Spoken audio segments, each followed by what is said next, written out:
Good morning.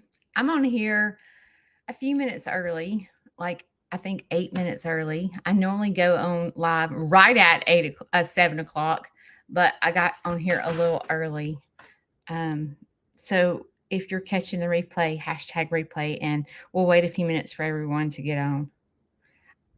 I'm going for a promotion today. I'm early. Hey, I just got a notification that Aunt Judy is live. I'm early. I'm just early.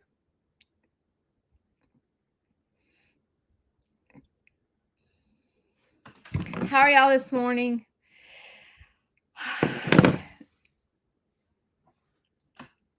I got so much to tell y'all. oh, oh, goodness gracious. I have so much to tell y'all. Okay. I'm going to wait till 7 o'clock to start talking. So I'm just going to kind of read through y'all's messages. Happy anniversary, sweet Tammy. Good morning, Diane, Carol, Mary. Mary, I hope to meet you one day. I forgot where you're from, though. Is Becky and Karen on here? I have to tell y'all something. I forgot to tell y'all. Oh, there's my sweet Akalon giving me a text message. Good morning, Ma. Love ya. He's going to wish I wasn't his mother. Because I'm a mother hen. Okay, I'm just talking. Okay, is Becky on here? Okay, I see Karen.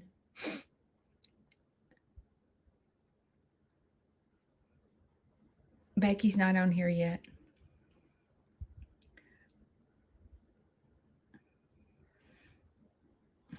Oh, I don't have my preaching. Oh, Becky's right here. Well, she's sending me a voicemail.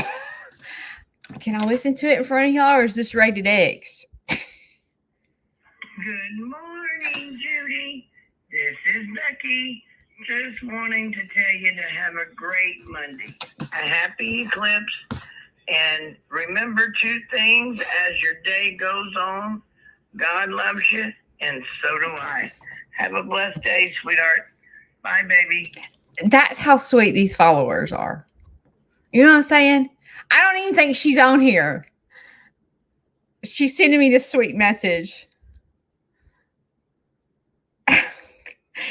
It's so sweet. Oh, I can't type. Oh my gosh. I'm going to tell you something. Y'all are the best. Y'all are the best in the whole wide world. Y'all make me feel so good. Kayla won't care if you send her a friend request. As a matter of fact, I'm speaking for Kayla. Oh, there's Becky. Okay. I'm speaking for Kayla. Y'all are welcome to follow me on my personal page and Kayla on her personal page. Kayla nor I really like where I post a lot on Seeds Farmhouse. I don't really post that much on my regular page. I need to, but it's so hard to do everything. But y'all are welcome to follow Kayla and I. You're welcome to. Okay, before it's not 7 o'clock yet. So Becky and Karen, I have to tell y'all this. Okay. So my youngest son, Vanson, my personal page, Kayla, Karen, will you put up here, Judy Waninger Sneed? They'll put my name up here. Anyway, okay, Becky and Karen. So my youngest son, Vanson, he and I were going to try to go on a vacation together. Me and my son have a ball. Ikalon, you can go with us. Okay, listen. We have a ball together. I'm still his mother, but I'm not his BFF, but we still have fun together. So, anyway, so he we were going to go to New York for his birthday in October. And I told him, because I love going to plays just like him. So I told him, I said, let's plan a vacation. The Tammy on here was going to look for us some flights that I could afford. And I was like, let's just do it. Let's just go on vacation. So we had got to talking, and he called me last night and he said, Mother, can I tell you something that I would rather do than go to New York? And I was like, my son is a New York fanatic. So when he said he wanted to go somewhere else besides New York, I was like, what? So then he calls me last night and he says, I want to go to Missouri. I went, shut up. And he was like, what? I was like, he goes, I want to go to Missouri. I go, are you serious? That's where Karen and Becky are. And he goes, who's Karen? Who's Karen and Becky? I'm like, they're my BFFs. He was like, so anyway, we're coming. Well, I haven't told Shane this yet, but the plan is, but it's St. Louis, Missouri. So I don't know how close y'all are to St. Louis, Missouri, but he was like, well, Mom, you can invite them to go to the show with us. So let me see what. Wait. We're going to Missouri July 31st through August the 3rd, but we're going to St. Louis, and we're going to see this show, but I can't remember the name of it. It's a theater show. It's a musical. And he wanted me to invite y'all to go to the musical, but the tickets don't come out till May. So we have to buy tickets in May. But I thought, how cool would it be if Karen, y'all got to meet Vanson. Acalon, you can come with us. And we went to the show together. I was like, that is so crazy that my son wants to go to Missouri. Is that not crazy? Anyway, okay, we got 1 minute till 7:00. But I haven't told Shane yet. So, like, if you're listening, I'm going to Missouri.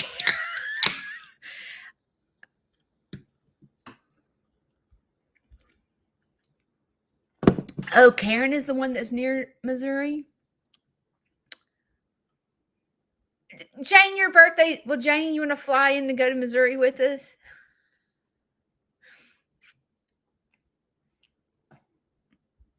July 20th is Heidi's. Heidi, did you come from Lester's page, or have you always been here? I can't remember.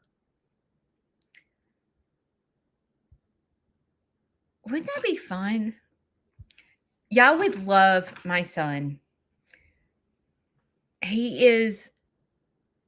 Oh, Heidi's been here. Okay. All right. It's 7:00.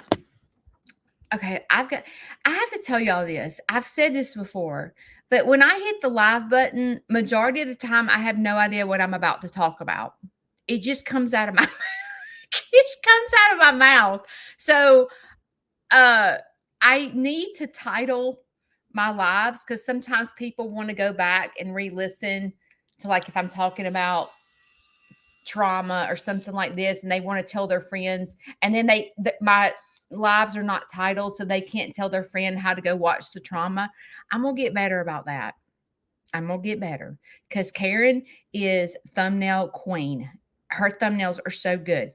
And so she's helping me create a thumbnail so that I can go back and put a thumbnail on my live to say what the live is about. So that way, if you're wanting to refer it to someone and say, hey, you need to go listen to Aunt Judy's live, you can say, go look at the thumbnail that says anxiety. So I'm working on that, just to know that. Okay, I'm taking my glasses off. Y'all, if you were on my live, when was this? It was yesterday. If you were on my live yesterday,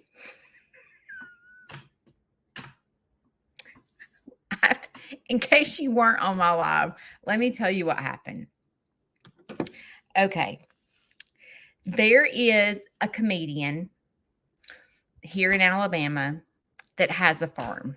He is a big chicken person. Okay.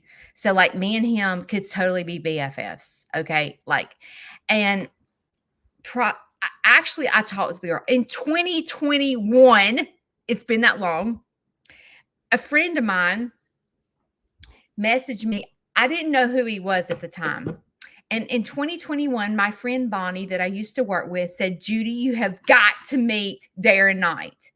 And I was like, who's that? So she introduced me to his page. So she contacted Darren Knight and she said, you've got to meet my friend Judy. So Darren Knight contacted me and me and him started talking. To make a long story short, it was a fake account. It was not Darren Knight that I was talking to. It was a nightmare. And this was in 2021. Okay. So I just told my friend, I was like, well, it wasn't meant to be. She was like, Judy, I just want you to meet him so bad. I was like, well, maybe one day. I hadn't thought another thing about it.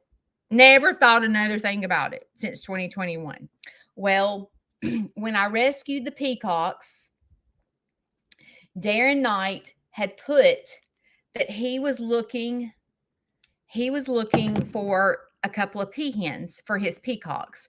Well, not everybody, a lot of people that follow me, that follow him, started tagging Sneed's Farmhouse in his post because they knew that I was rescuing peacocks and peahens. So when he goes live, there's two comedians that go live at the same time every day. And it's Red Squirrel and Southern Mama, which Southern Mama is Darren Knight and Red Squirrel is Jonna. Okay. And they're hilarious. But Jonna doesn't have a farm, but Darren Knight does.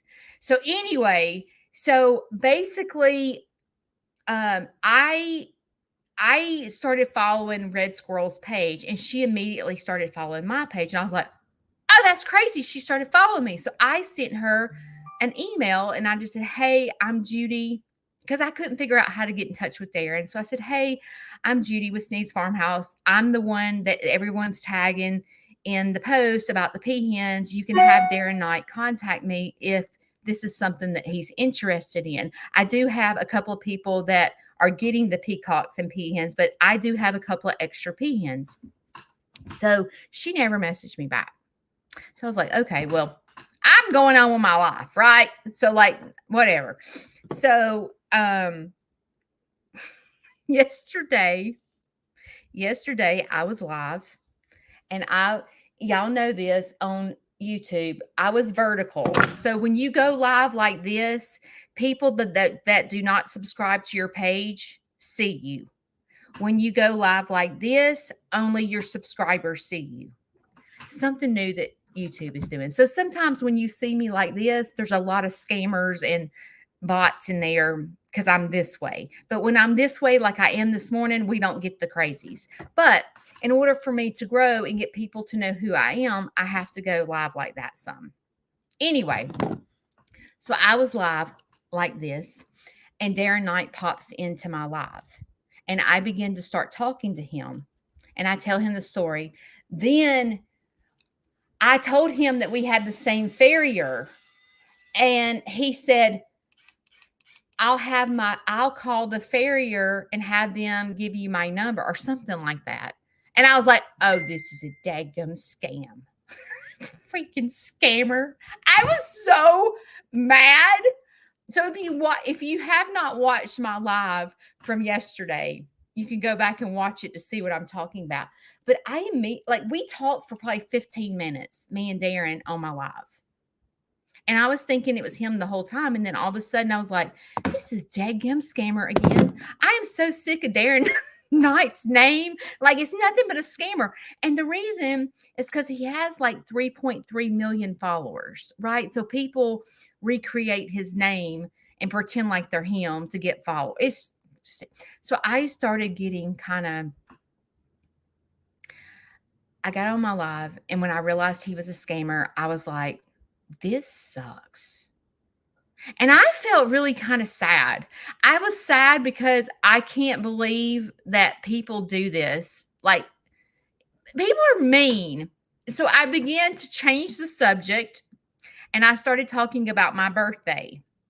And I was talking about what I wanted to do special on my birthday. And I was saying the reason why my birthday is special is because my mother passed away and blah, blah, blah. Okay. Well, I got off the live and I felt really sad. I was like, I swear, I hate going live. I hate social media. People are crazy. Like, I'm so sick of dealing with scammers and people that are ugly. Like, I was just like frustrated. Okay.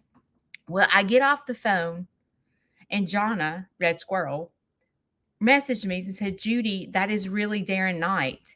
Well, then when I went to her page, she has like 627,000 people follow her.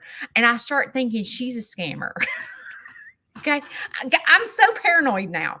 So I'm thinking, oh my gosh, Red Squirrel is a scammer,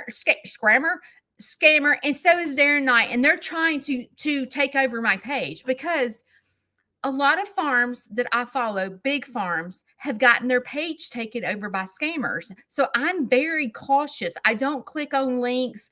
I'm getting to the point where when you reach out to me through Facebook, I'm not going to respond. Like the only way I'm going to respond is through email because people are trying to scam to try to take over your page. Silly.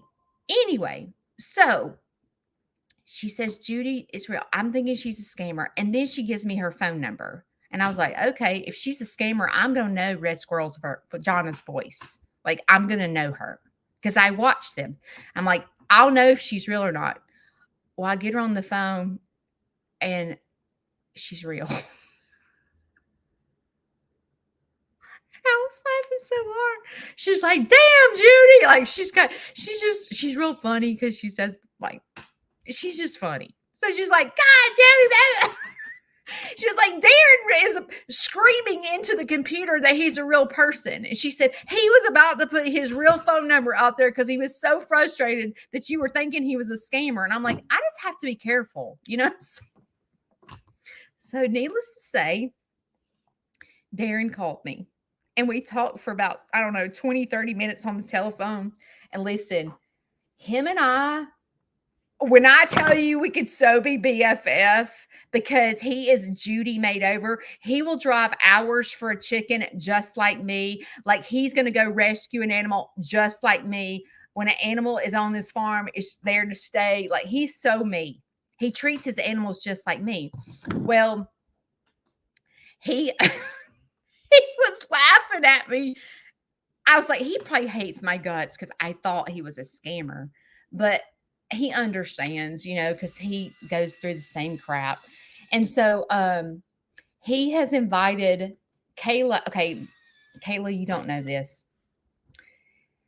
I reached out to Bonnie, my friend from 2021, that wanted me to meet him. And I said, guess who I just talked to on the telephone? And she was like, who? I said, Darren Knight. She goes, the Darren Knight, the Darren Knight. I actually talked to him on the phone. She was like, Judy. Oh my God.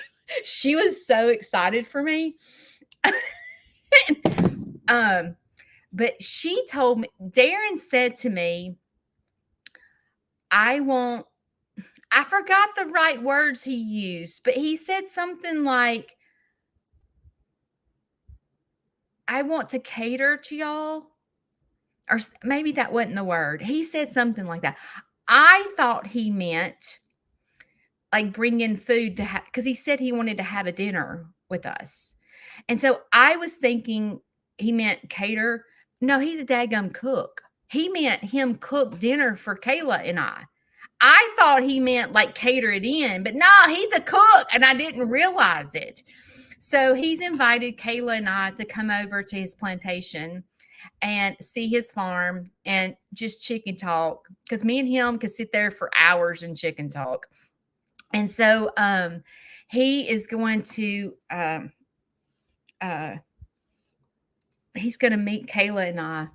And I didn't tell Kayla this, but he was going to give us tickets to his show when it comes here to Huntsville or Coleman, and Kayla and I will be at the show. So it was really exciting. It ended well. But you know, when you're a creator, you have got to be careful. So luckily, he knows that I'm not crazy for thinking he's a scammer because, like I said, his page gets hacked all the time. But I get to meet Jonna and Darren, and Kayla and I do. The only thing is I'm trying to figure out, like, I don't want to take everybody and their grandmother to Darren's house. Like, I'm thinking about Larry being at home alone. Will Shane be here? Like all that. And I don't want to lug, 400 people up when he's gonna cook dinner, and then everyone sad.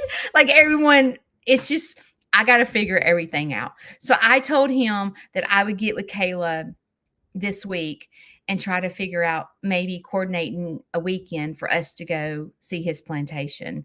And hopefully he wouldn't care if I filmed. I'm sure he wouldn't because he's a creator himself. But he's not on YouTube. Well, let me back up. When you have 3.3 million people following you, you have a producer, and you're also a comedian that travels, and you're popular. You have producers. You don't have moderators. You have producers. So his producers do his social media. And so the thing is, he went and created a YouTube account trying to get in touch with me. Well, he said that when he created the account, all of a sudden I popped up. And the reason I popped up is because I was like this going live. So that's why sometimes it's important for me to go live this way, because it shows people that do not subscribe to my page me. So he went and watched my peacock video of me rescuing.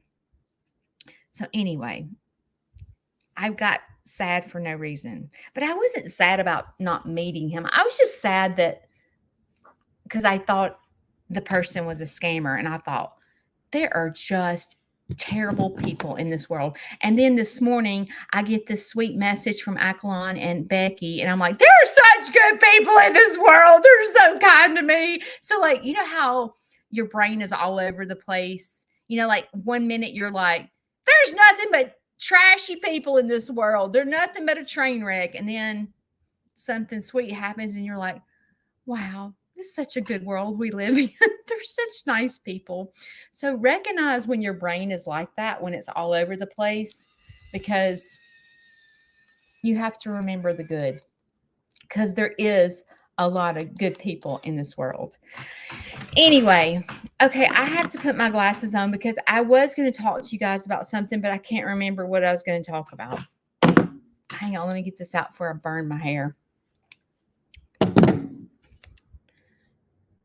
Hang on.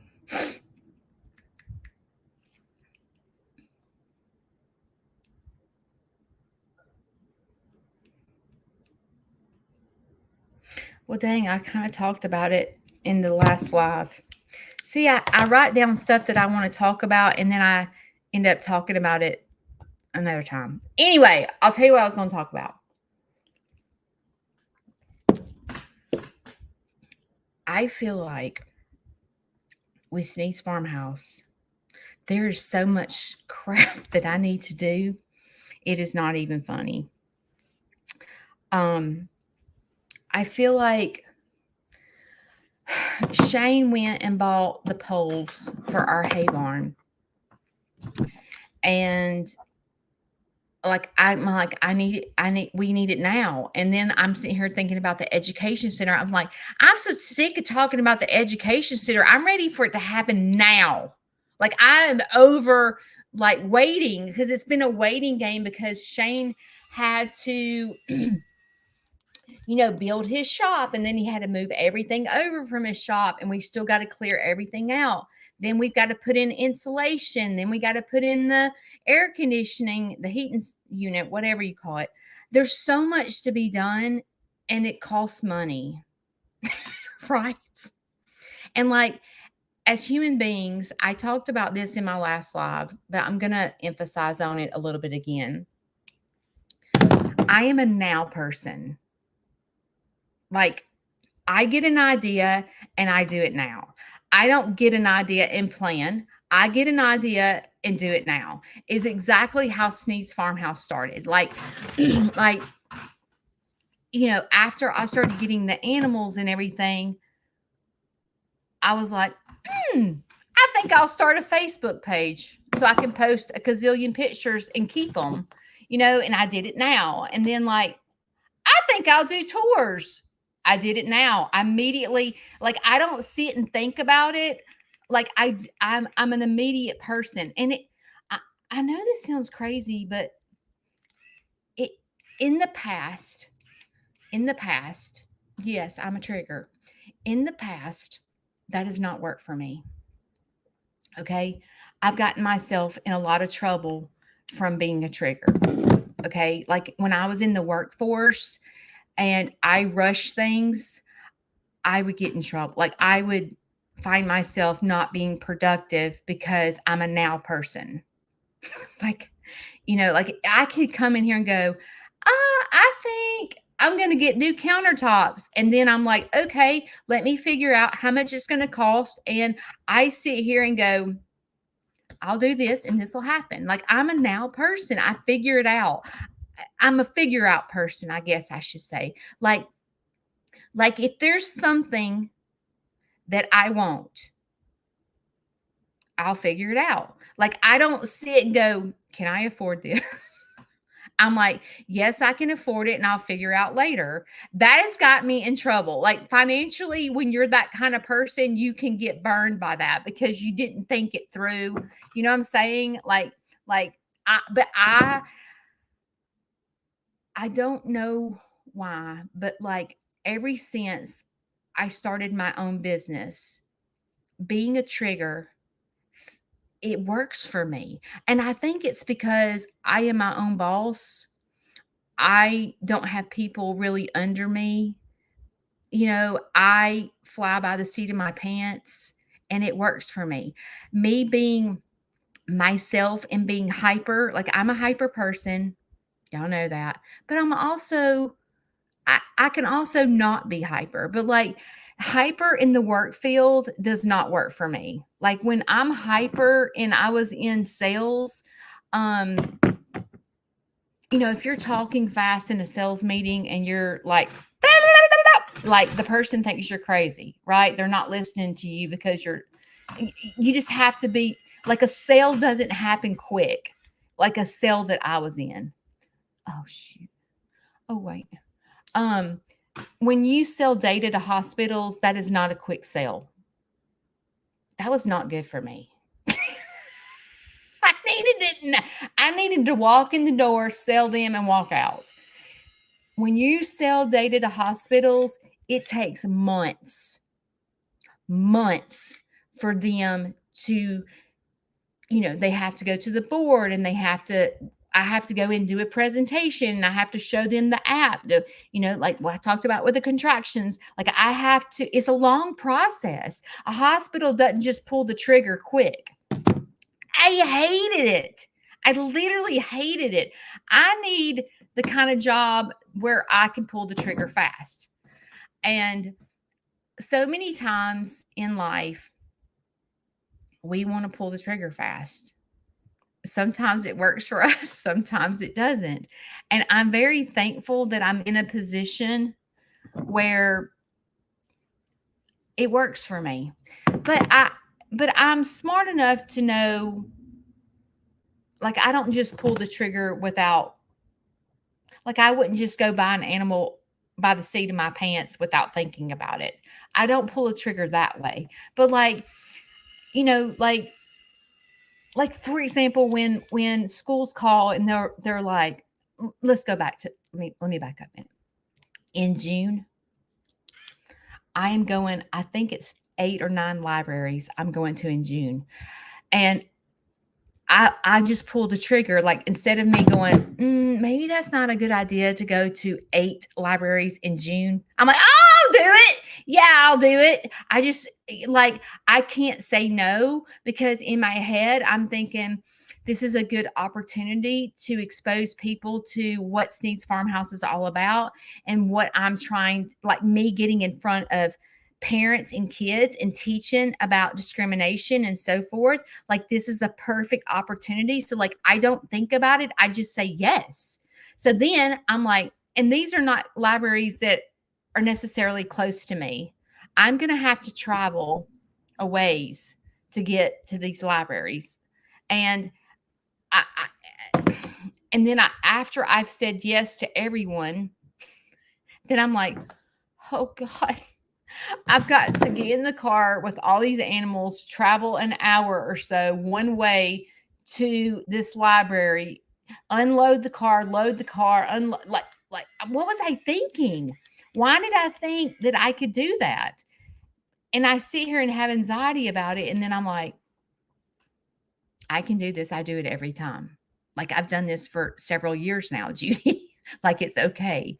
But I think that when it comes to Sneed's Farmhouse and all these projects, like I need a peacock enclosure bad, but I have to depend on someone else. So I can't pull the trigger fast because I'm having to depend on Shane to build it.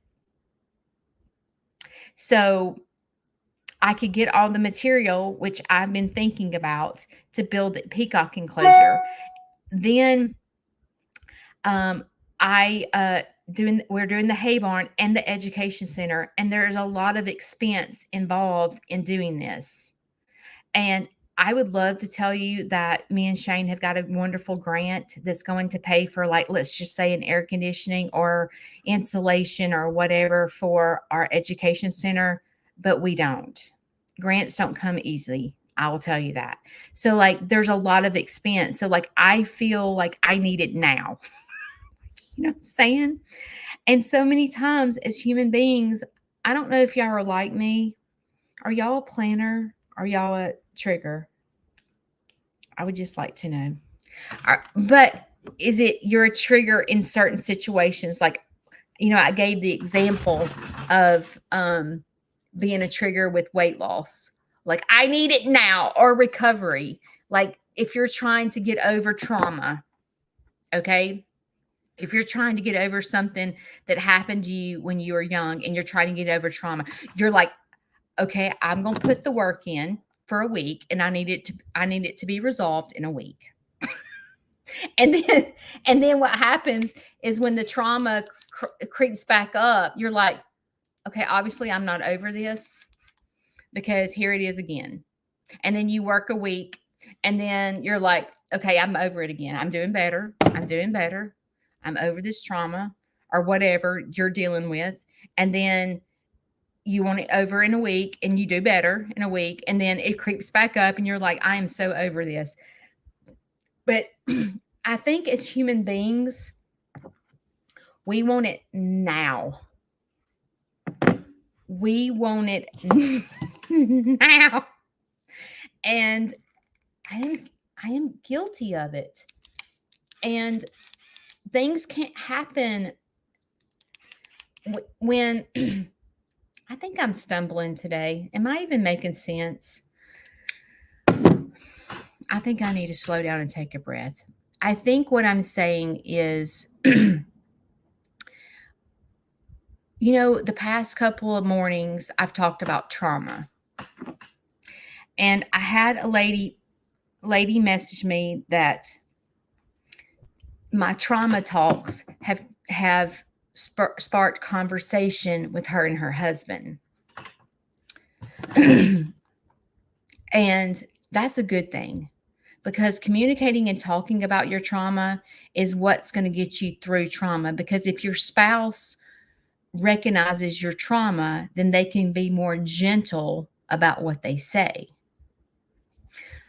When you're quiet about your trauma, or you don't really know where your trauma came from, you don't know how to tell people what you need that love you, because you don't know. You're like, I don't know, this stresses me out, but I don't know why. And when you don't break it down to figure out where the trauma came from, the person that you're with, your family, whatever, your spouse, they can't really help you and hold your hand through the trauma because they're the trigger of your trauma. You know what I'm saying? But I want to explain something to you about trauma.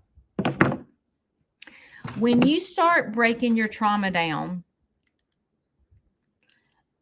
and you start feeling, you were like, when I talk about being that little girl or that little boy in the closet, not feeling like you could talk to anybody, feeling sad, Like when you get to the point where you're like, okay, this is what I do. This is when I go to a really bad place when these things happen. And I need to break this down to figure out where this trauma came from, because it obviously came from when you were young. And like I said about my weight, my trauma came from my mother. Is my mother a bad mother? No. My mother had trauma from her life. She didn't want me to be fat like her. So she was trying to protect me and go, Judy, don't eat all that ketchup. It has a lot of sugar in it, and boys don't like fat girls.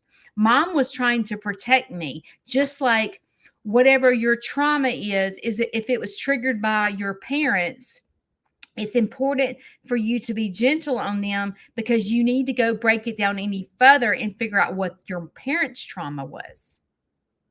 You know, you instead of going, I'm so mad at my mother, she treated me like crap, blah blah blah blah. Well, your mom has trauma, or your mom has an addiction, or your mom or your dad or whatever, like they had their own crap. So when you break down your trauma, you can't create more trauma and be mad at your mother or your dad or your grandparents or your uncle. Or you got to break it down even further. You got to break it down even further. You know, I don't know why this is coming to me, but do y'all know who Mama Todd is? Mama Todd is a TikTok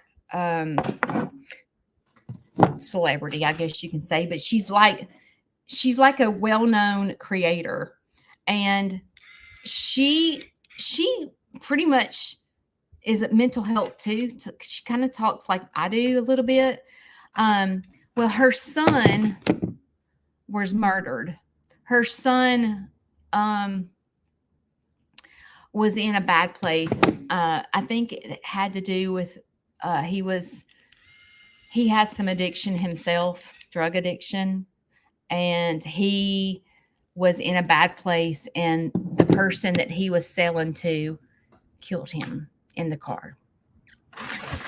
And Mama Tot was talking about, what it's like to be a parent of losing a child. And she said something that sparked kind of a trigger with me to make me think. And this is what she did. When she had to go to court for the hearing of the guy that murdered her son, she wanted to stand up for his, for her son's innocence. I mean, he got murdered for no reason at all. And she said, I thought about her breaking it down. Can you imagine being a mother, losing your child? Number one, you're mad at your child because he was selling drugs. You're mad at your child. You're like, why couldn't you get over this? My gosh, we've been through this 100 times, and here you are doing it again. Like you are better than this, blah, blah, blah, blah. So I'm sure she went through this grieving process of losing her child. She went through being devastated to being so hurt, and like then going through the next grieving step of being angry. But she went to court when the person that murdered her child was in trial. And I thought so much of her, because I just put lotion in my eyeball. That was not very smart. When she went to court, she was thinking about the murderer's mother.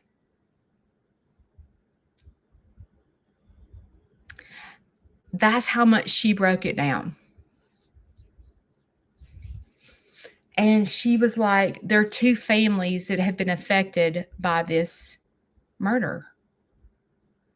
The parents of the guy holding the gun, and the parents of the guy that was shot. And she was so smart. Like, like, I can imagine going into the courtroom and just like going, he killed my son. I hope he goes to prison for the rest of his life. Blah, blah, blah. Like, she she had already broke it down to think about what the parents of the guy holding the gun was going through. Because when she went to the courtroom and she saw the face of the mother, can you imagine what the mother and dad felt like, that their son had murdered someone? So, like, getting out of your comfort zone and breaking something down and being gentle to figure out why somebody did what they did is so important, because it keeps you well. You see what I'm saying? And like so many times, in life, when we're sitting here trying to figure out and break down where our trauma came from, there is grief involved. And when I was talking, or when I read the message from the married couple that said I had sparked conversation between her and her husband, and they were grieving. But see, what happens is when you break it down and you go back to your childhood and you remember being that little girl in the closet crying, or I say closet, but you know what I mean. You remember being scared. There is a lot of hurt involved, because it's almost as if you become that little child in the closet again, and you relive all that pain over again of what your mom did to you, your dad, or your grandparents, or whatever happened with your trauma. And but I want to say, like Mama taught, is when you remember the trauma of, like, let's say something that your parents did, I need you to be like Mama taught. And I need you to think, instead of being mad at your parent for the trauma they caused, because I bet you that if we sit and talk to your kids, they would have trauma about you. And it's hard for us to sit and think, because we're like, oh, no, no, no. I'm the best parent. I take them to the ballpark. I make sure they're at school. I do their homework. I help them with their homework.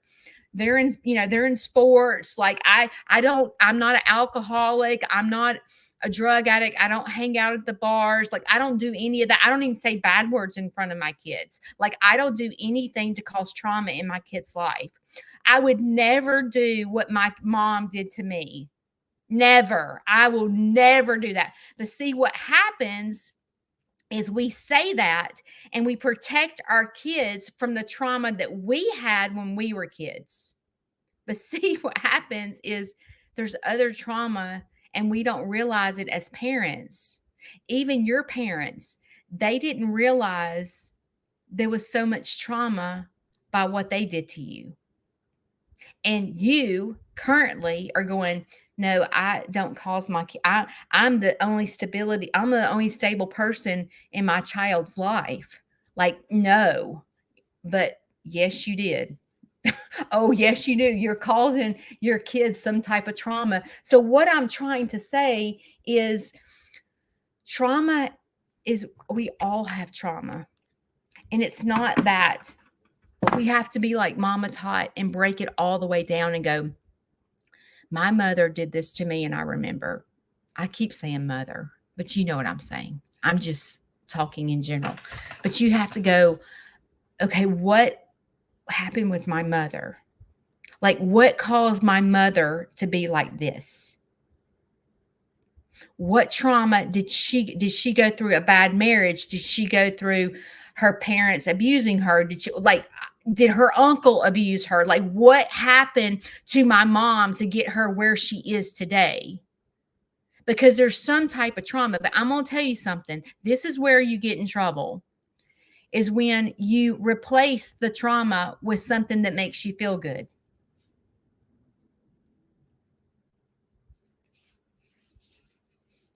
Do you know what I mean?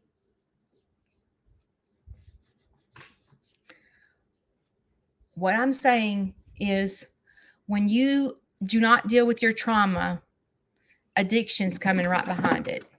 And I don't just mean alcohol and drug addiction. It can be overeating, because overeating makes you feel good. The sugar soothes your pain. You know, you may become overprotective, like major overprotective of your kids, and you're not going, they will not do this because this happened to me and blah, blah, blah, blah, blah. Like, you know what I'm saying? So like you have to remember to break everything down way back. And like, I don't know, like when you try to break down your trauma and where it came from, it's generally your parents. And it's so sad because if you're the parent, you're like, I did the best I could do. Because if my kids sat and told you their trauma, it would come from me. And then I'm over here feeling guilty because I'm like, what? I didn't mean to trigger you with you know, weight. I was just jacked up myself, you know, like I didn't mean to throw it on you because I was over there going to the gym every time I turned around, and I was, you know, not going through periods of not eating. And I'll tell my mom she's skinny to make her feel better and all this stuff. I triggered my kids, but I didn't do it on purpose. And so if you're the mom and you're like, my kids are jacked are jacked up, you've got to stop for just a minute and be gentle and break it down. But listen, let me say something. If you're like me and you're the mom, we're all moms or dads, you know, and you're trying to figure everything out, it is painful. It is painful for you.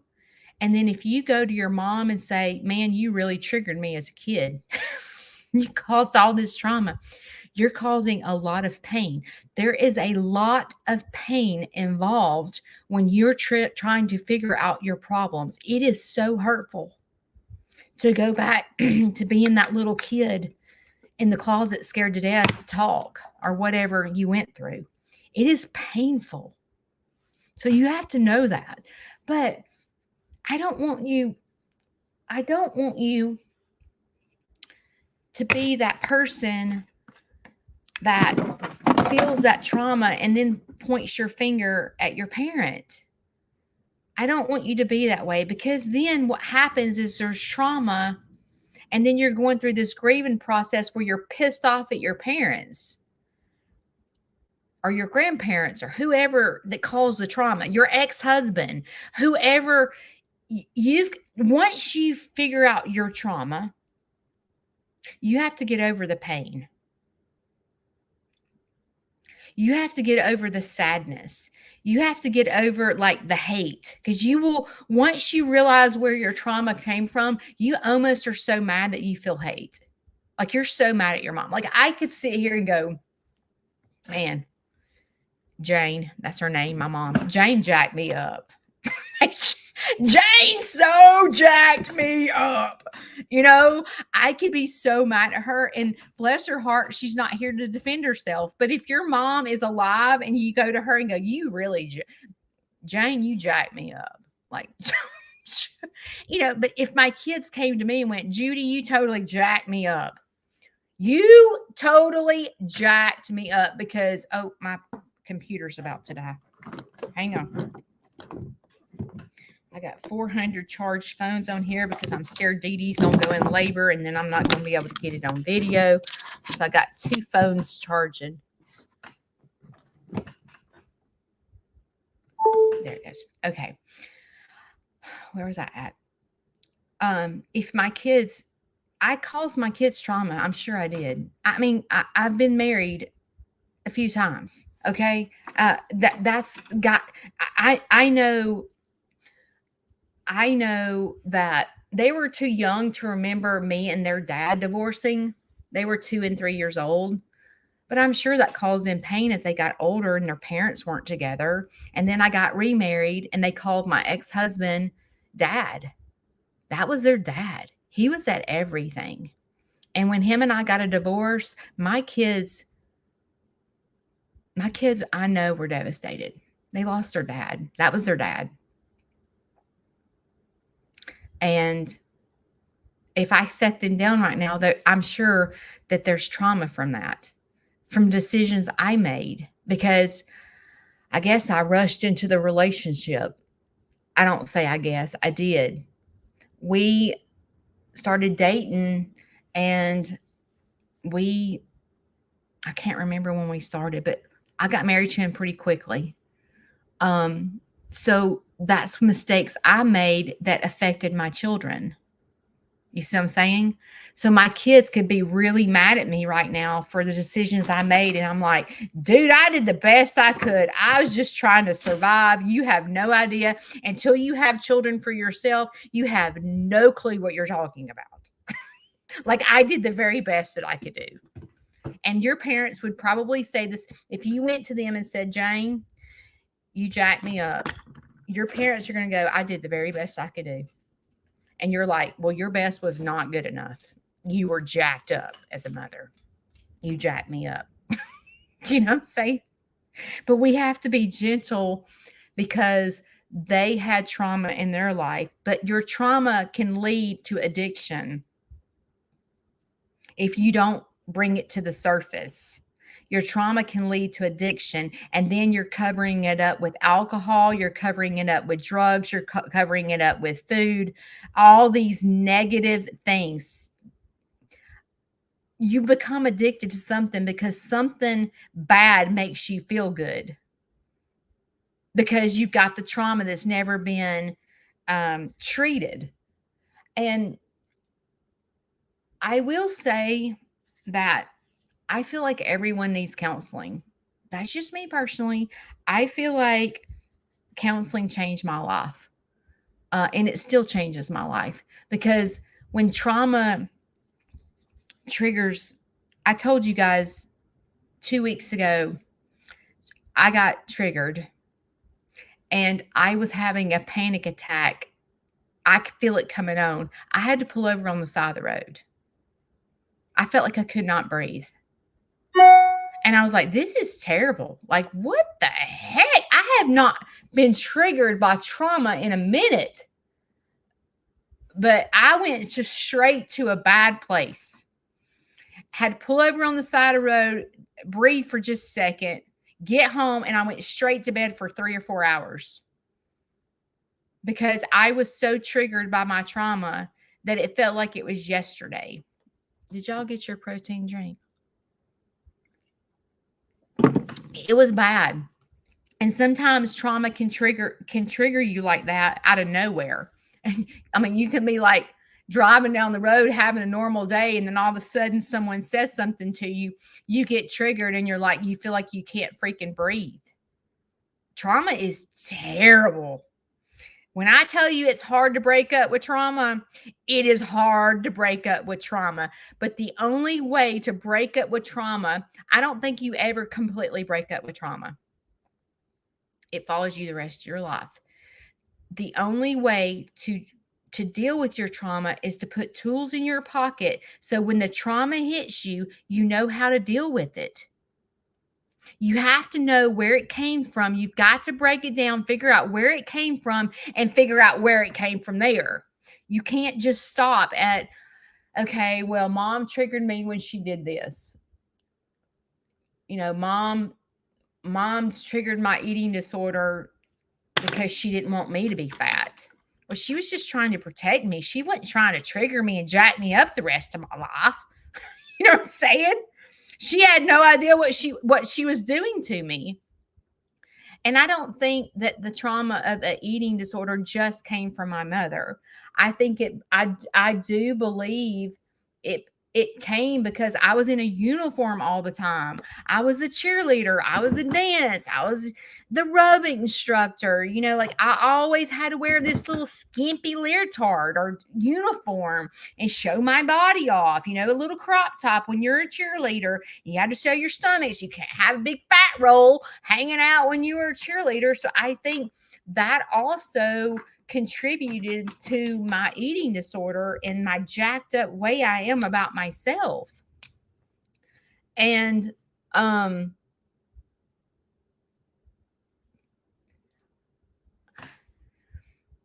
when you so what I'm getting at is when you start uncovering this trauma, whether it came from your ex-husband, ex-wife, whoever it came from, you're going to feel periods of sadness and you're going to feel periods of madness, but you've got to, if you think that you can deal with it by yourself, you're in trouble. Just to let you know, trauma, you know, I'm I will be 53 this month. And like I said, 2 weeks ago, I had to pull off the side of the road because I was having a panic attack from trauma that happened to me when I was young. You'd think I've been in counseling since 2010, like consistently. So you would think that I wouldn't get triggered by trauma because I have been in counseling so long. But I'm telling you, I don't think you can break up with trauma. You can't. But God, would you not love to break up with your trauma? Or your, like, the trauma of a divorce? You know, you're like, I've been divorced from him for 20 years.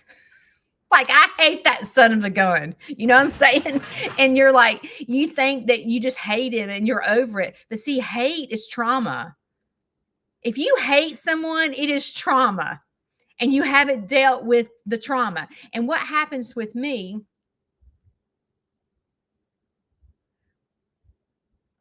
what happens with me with my ex is I hate him. I like hate his guts. Like hate him.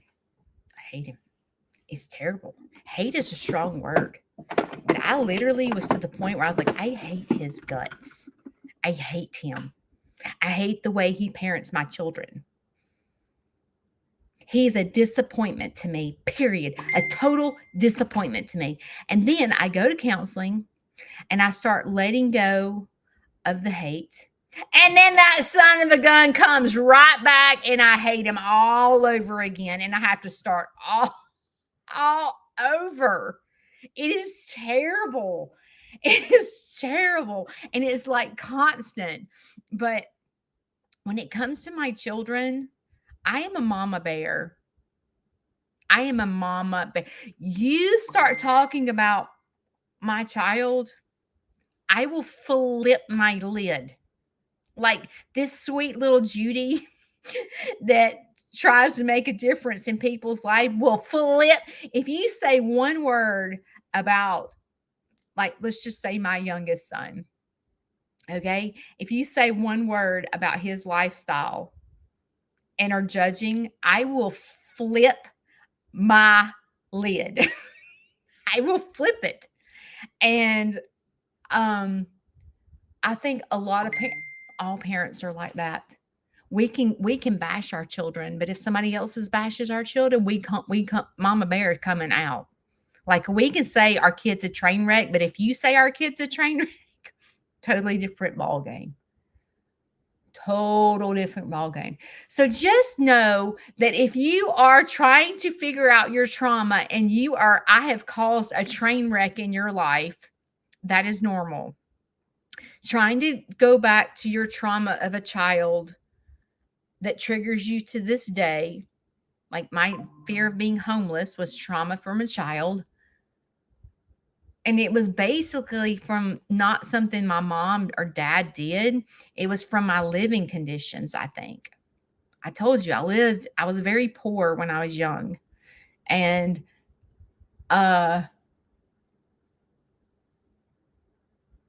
was always embarrassed about my house, about where I lived, and so forth. And that trauma, it obviously really affected me if I'm almost 53 years old and still fear being homeless. Even though I know in my head I will never be homeless. But in my head, you can't convince me of that when I get triggered by it. You cannot convince me that I won't be homeless. That is trauma. But again, I have those tools in my pocket that when I get triggered by trauma with being homeless, the tools I pull out of my pocket, part of it is to totally laugh at myself. And I've told you guys this before, but I'm like, I'll sit here and go, this is what I say to myself. And maybe you need to practice this. Okay, I cannot breathe because I feel like Shane is going to die and leave me with nothing, and I'm not going to be able to survive, and I'm going to live under the interstate. Yeah. Okay. So when I'm triggered by that trauma, I'm like, okay, Judy, look in the mirror. You're homeless. You are homeless right this minute. What are you going to do?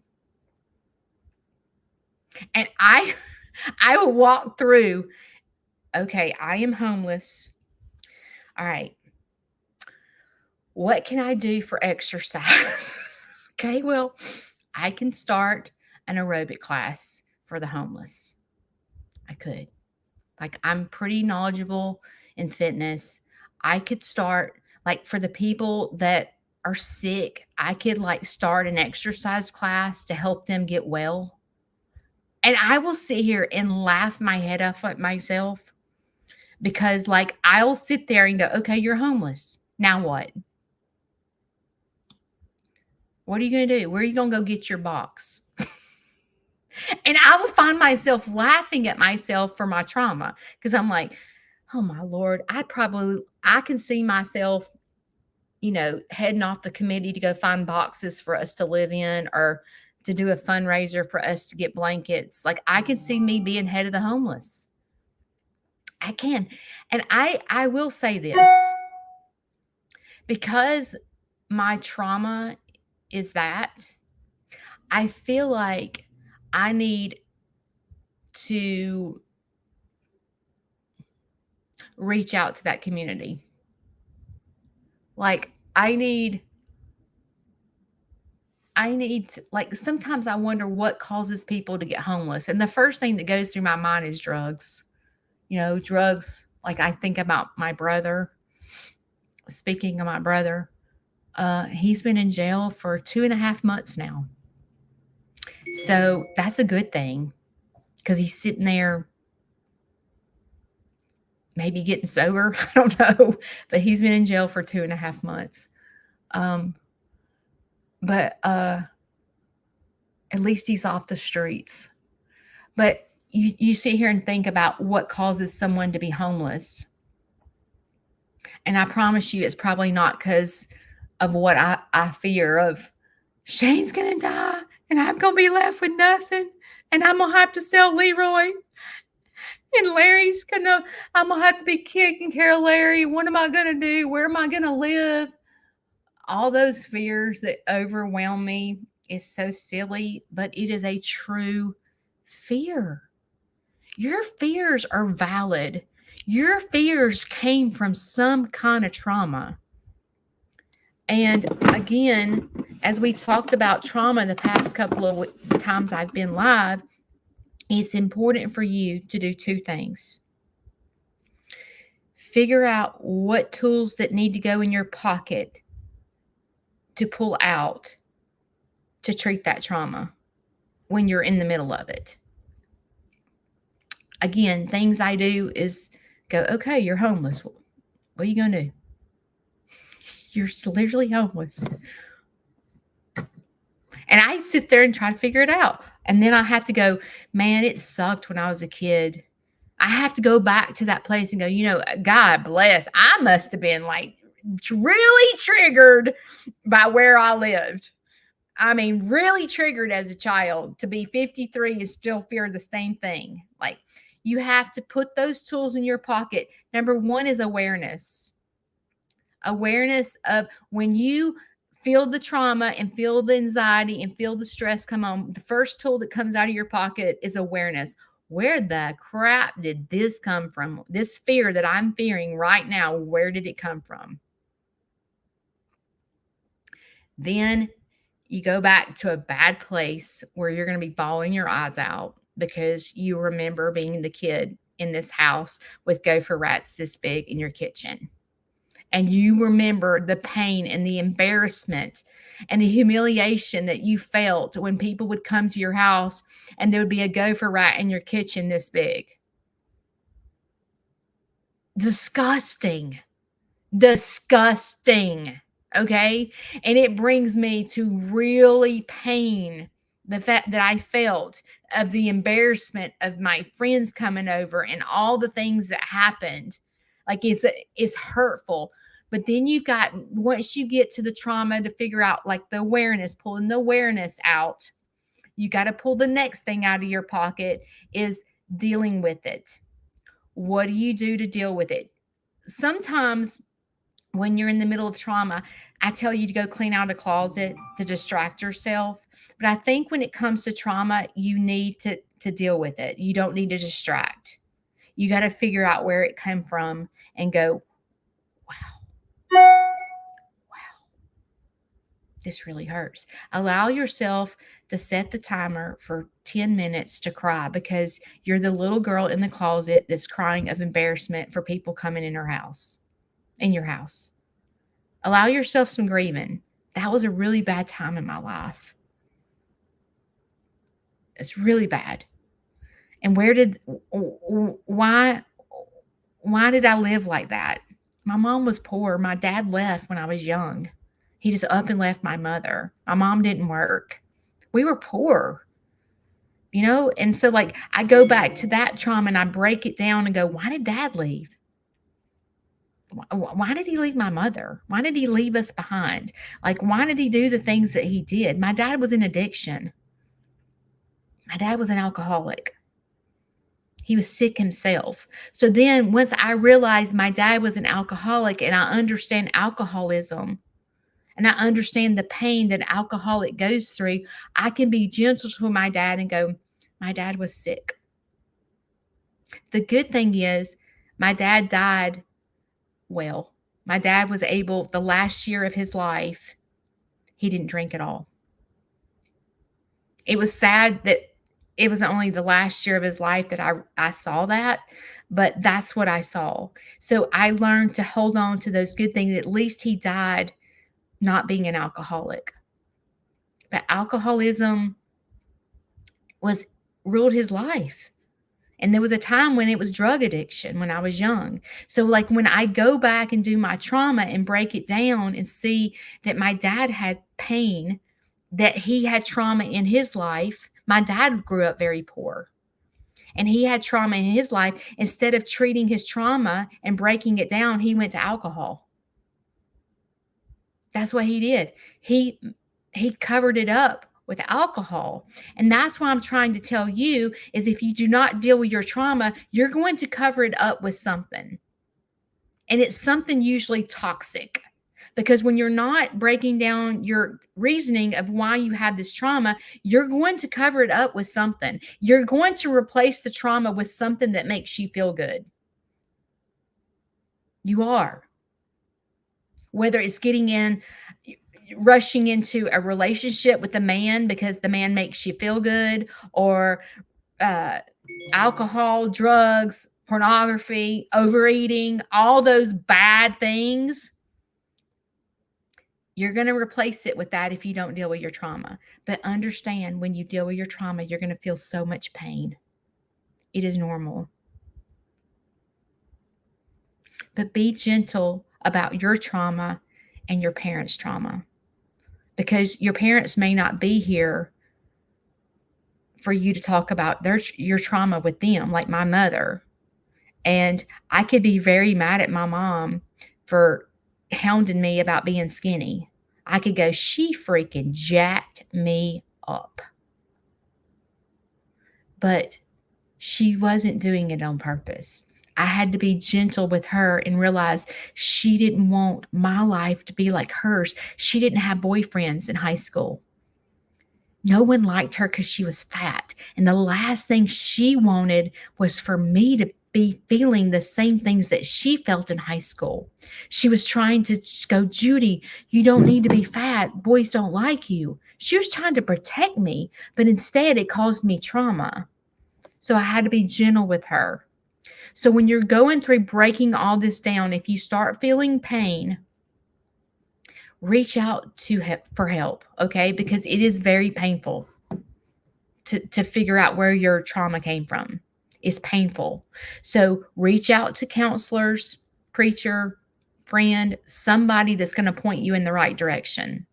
Don't reach out to someone that's going to point you in the right direction and hold your hand and take you to a bad place.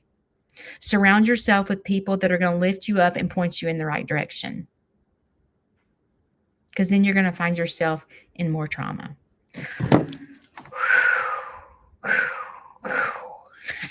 That's what I'm talking about. We went to church today.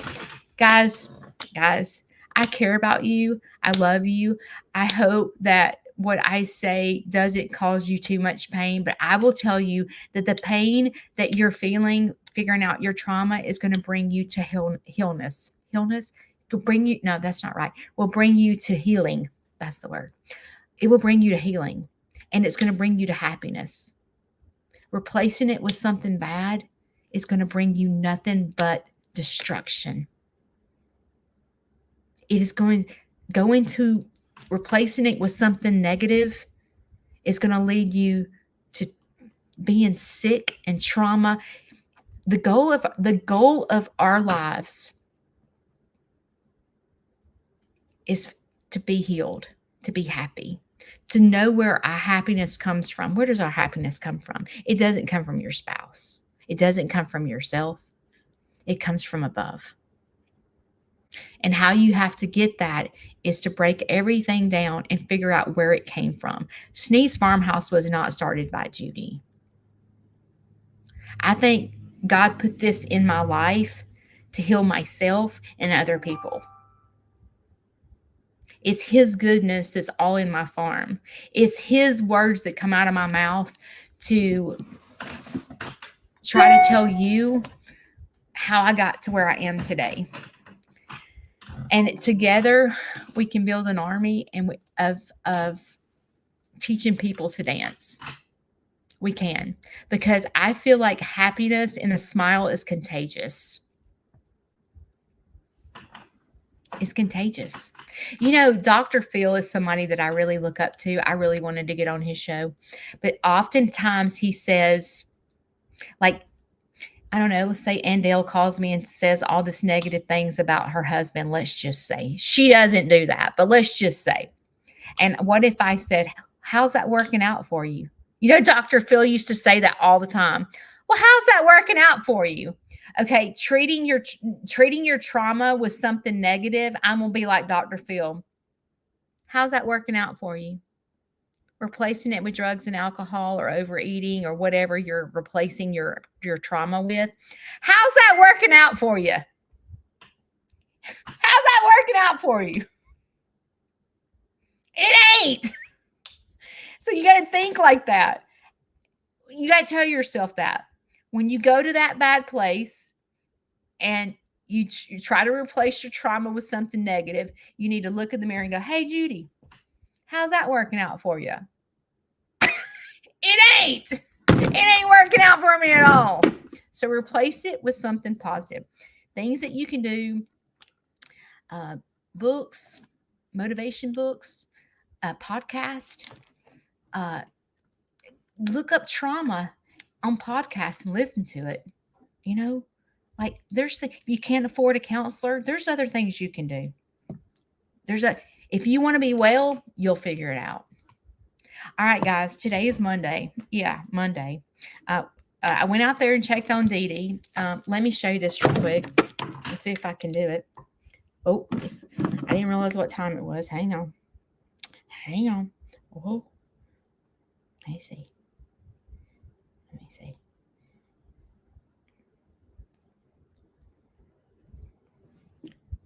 All right, hang on. Let me see if I can show y'all this real quick. Y'all share it. Hang on just a minute. Let me see. I'll go to Kayla. I forgot what to do today. There it is.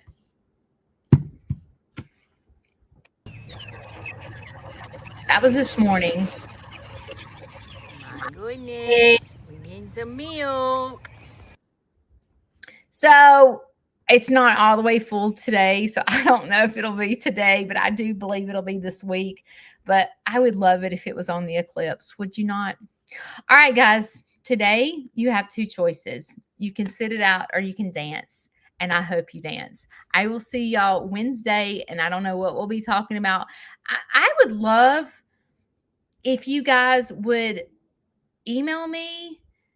I don't know, tell me your struggles and let me talk about something that y'all want to hear. Like, not that I'm a counselor because I'm not, but I can tell you what I've been through and try to hold your hand through it. So I'll see you guys soon. Love you. Bye.